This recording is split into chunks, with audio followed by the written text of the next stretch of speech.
Hello aviators, and welcome back to yet another Delta Bravo Tango video. Today, I will do my best to answer this simple question.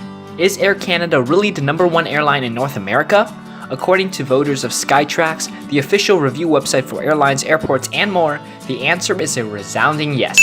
According to me personally, well, the answer to that is coming up next.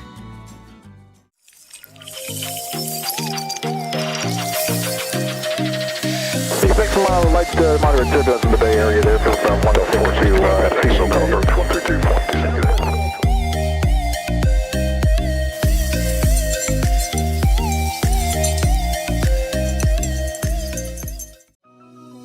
I started off my journey in Montreal, Canada, with plenty of time to spare before boarding my Airbus A321-200 flight AC429 that would take me back to Toronto. I flew into the city just around 9 hours earlier on board a Porter -8 Q400. Now, it was time for me to get over to the departures concourse at Montreal Pierre-Elliott Trudeau Airport and proceed to print out the paper boarding pass, which is a must-have for any AvGeeks traveling. Because I had already selected my seat and checked in online 24 hours earlier, all I had to do was print out the ticket and I was well on my way. After breezing through security at Montreal and arriving at my gate, Alpha 1, I was able to find myself a seat for around 2 hours and do some mandatory spotting at the gates and aprons.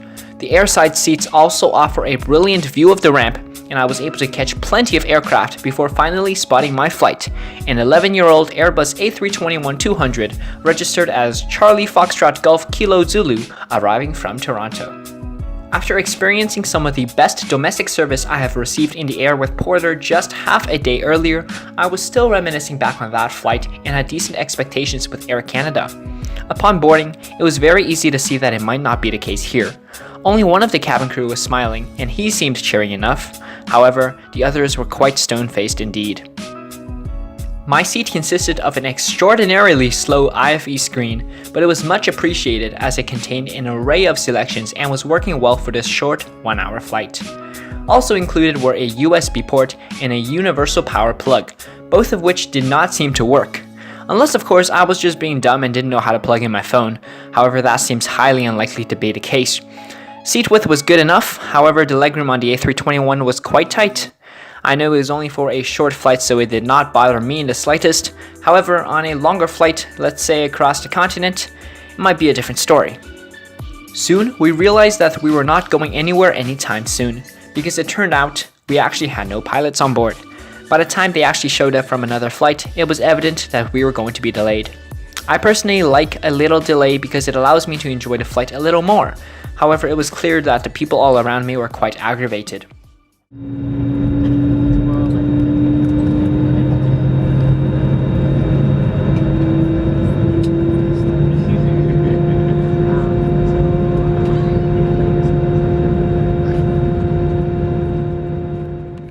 By 10:13 p.m., our flight lifted off into the night sky, just 43 minutes later than the 9:30 p.m. expected departure time. The flight itself was quite enjoyable, with the cabin crew handing out a little bag of pretzels and some drinks, of which I chose an apple juice. Soon enough, our descent into Toronto Pearson's runway 05 began, and we arrived into the capital of Ontario at around 11:07 p.m., just 18 minutes later than our scheduled time of 10:49 p.m. Overall, I must say that the flight was, despite being enjoyable, not the greatest in the world. I must comment that the crew handled the delay very well, with honest and timely announcements detailing the reasons, and they served some drinks to passengers who requested it due to the increasing humidity because the APU was turned off. That being said, I can confidently claim that Air Canada, while maybe not definitively the best airline in North America, is a very strong product. They delivered quality service when needed, provided passengers with knowledge of the short delay, and managed the cabin very nicely. And I can honestly say that Air Canada is a great airline to fly.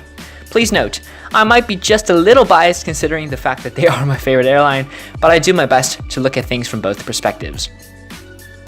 If you want a more detailed review of the flight, consider checking out my trip report linked right above, and also please follow my Instagram at Delta_Bravo_Tango to see some more aviation content and participate in votes and surveys that I do to make my YouTube videos better. And once again, thank you so much for watching today. I hope that you enjoyed the video, and remember everyone, until next time, stay flying and have a great day, y'all.